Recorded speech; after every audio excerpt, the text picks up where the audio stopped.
Assalamualaikum warahmatullahi wabarakatuh. Pemirsa semuanya, penggemar YouTube yang berbahagia, ini adalah channel saya yang pertama. Perkenalkan, nama saya Harsono.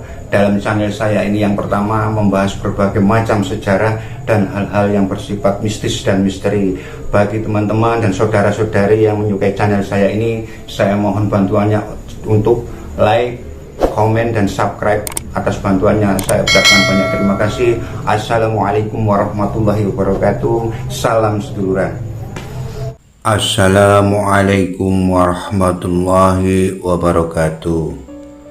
Nabi Nuh adalah keturunan ke-9 dari Nabi Adam alaihissalam, dan Nabi Nuh adalah Nabi yang keempat setelah Nabi Adam alaihissalam.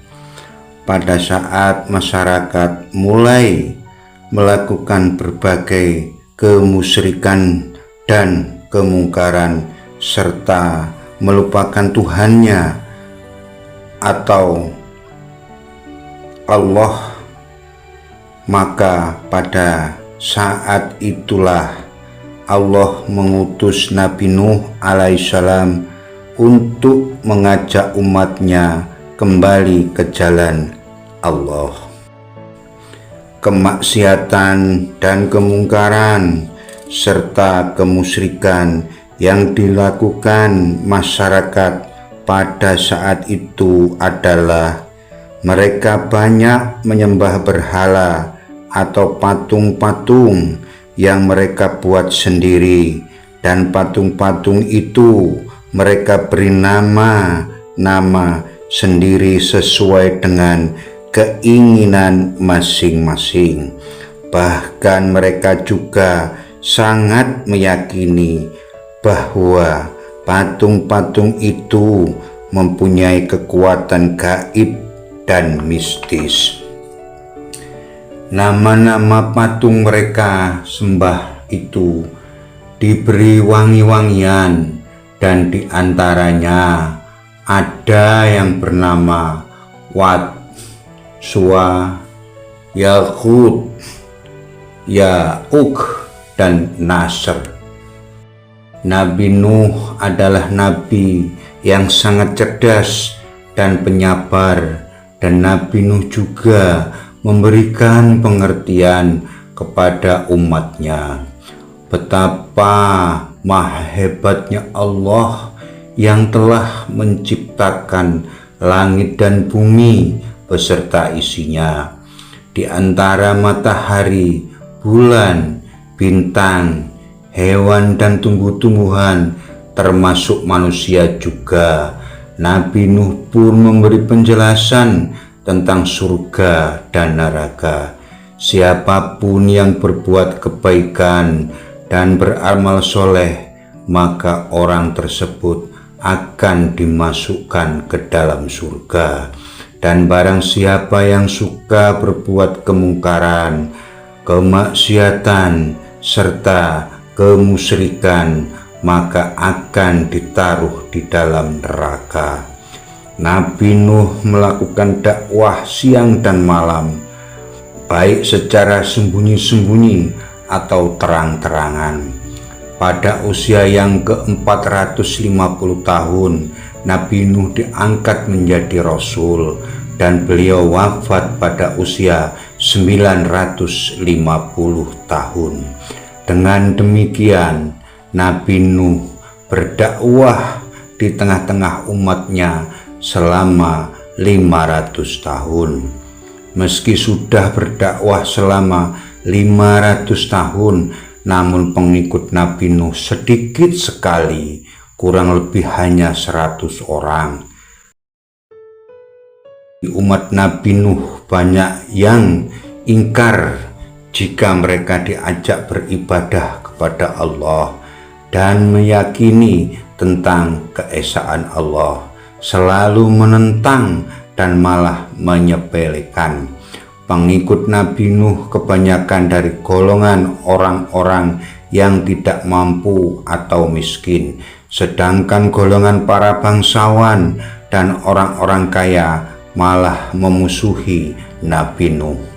Pada suatu hari, orang-orang kafir dan orang-orang kaya hendak menipu Nabi Nuh. Mereka mau menjadi pengikut Nabi Nuh, asalkan Nabi Nuh mau mengusir orang-orang miskin yang selama ini menjadi pengikutnya. Namun Nabi Nuh menolaknya dengan tegas dan menyatakan tidak, dan hal itulah yang membuat golongan para bangsawan dan orang-orang kaya semakin membenci Nabi Nuh dan memusuhi serta menentang Nabi Nuh. Maka mereka pun berkata, "Hai Nuh, sesungguhnya engkau telah membantah kami dan kamu telah memperpanjang bantahan kami. Maka datangkanlah kepada kami azab yang kamu ancamkan kepada kami jika kamu termasuk orang-orang yang benar." Dan Nabi Nuh pun menjawab, "Hanya Allah yang akan memberikan azab kepada kalian, dan itu pun jika Allah menghendaki, dan kamu sesekali tidak akan dapat melepaskan diri. Tidaklah bermanfaat nasihatku ini kepadamu jika Allah ternyata hendak menyesatkanmu. Dia adalah Tuhan, dan kepadanyalah engkau dikembalikan." Demikianlah umat Nabi Nuh yang terlalu bodoh itu menghina, mengejek, dan mengatakan Nabi Nuh sebagai orang bodoh dan gila.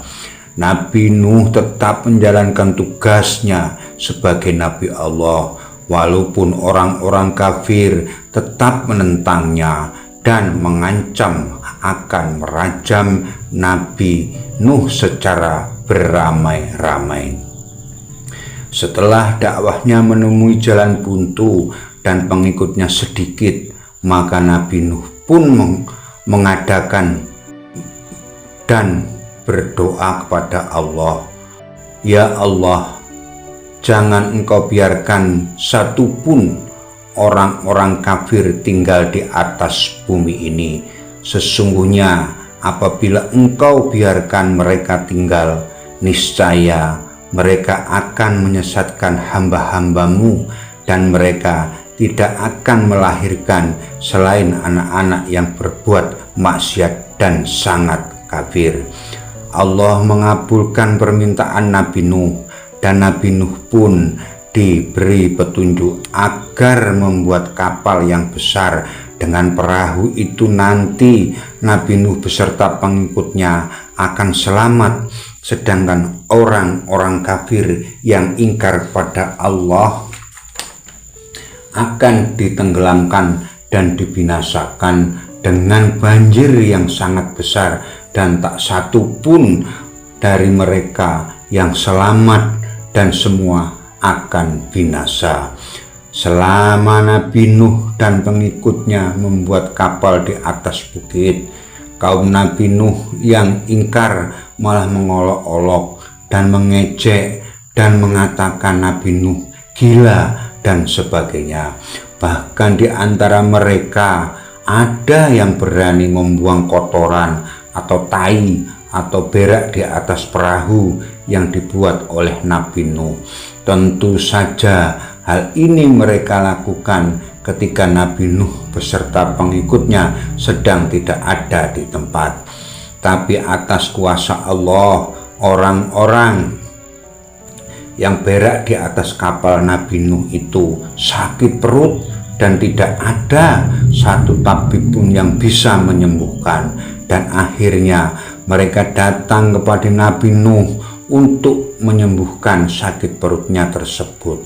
Nabi Nuh hanya menyuruh membersihkan kotoran yang ada pada kapal tadi, dan orang tersebut sembuh dengan sendirinya.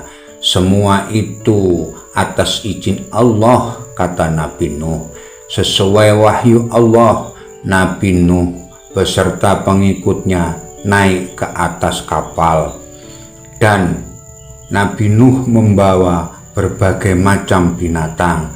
dan masing-masing binatang tersebut berpasang-pasangan atau jantan dan betina.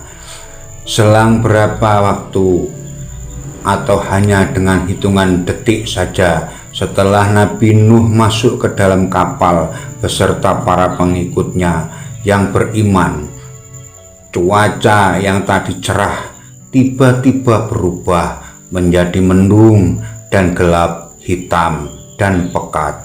Kemudian angin berhembus kencang sekali, hujan pun turun sangat lebat sekali. Kemudian air dari bumi juga keluar seperti air mancur.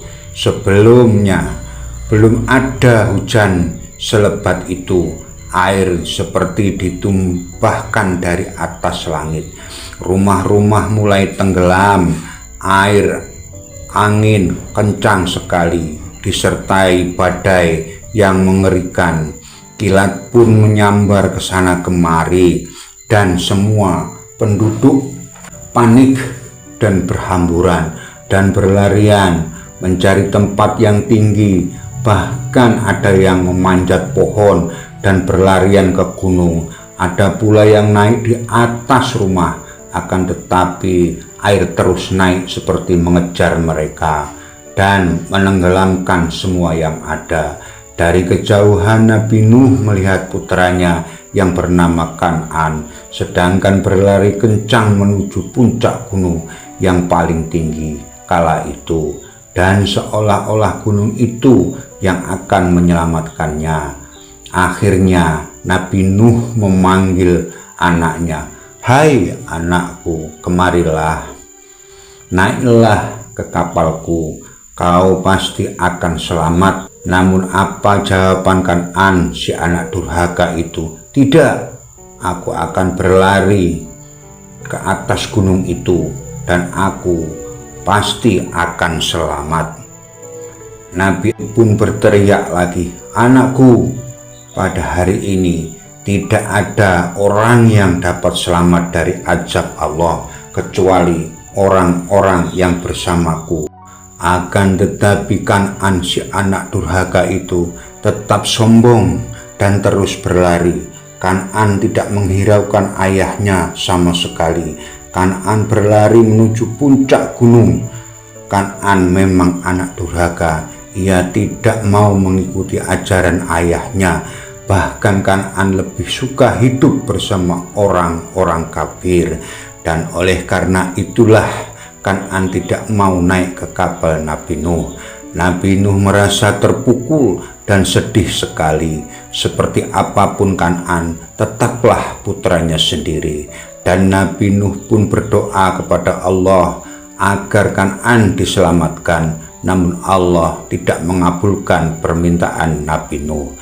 Walaupun Kan'an putra Nabi Nuh sendiri, ia anak yang durhaka, tidak mau beriman. Menurut riwayat, Nabi Nuh beserta pengikutnya berlayar selama 40 hari.